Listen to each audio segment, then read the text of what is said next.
Welcome to today's news bulletin. Today's news is mostly about what is Russia and Ukraine's war and how it is affected on India. Basically, in layman terms, the war is due to Ukraine's presence in NATO. There was a conflict whether Ukraine should be a part of the NATO or not. If it had agreed to become a part of the NATO, then America would have had the chance to establish its own nuclear power base in Ukraine, which would have given up many problems for Russia as a country security and public.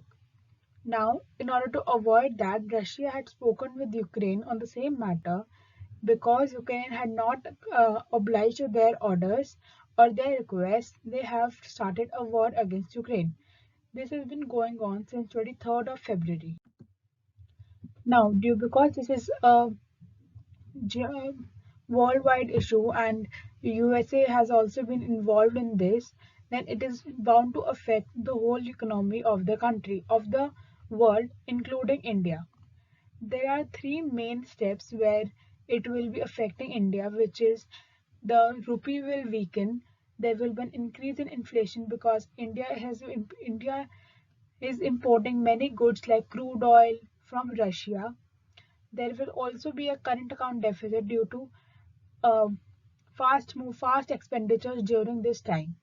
It may be lesser due as India has a neutral approach, but if situation worsens, then there can be a huge shortage of goods and inflation crisis in India also. However, currently the main factor affecting India is SWIFT ban.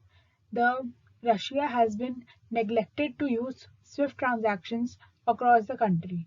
This has made it separate from the whole world. Now, will it affect India?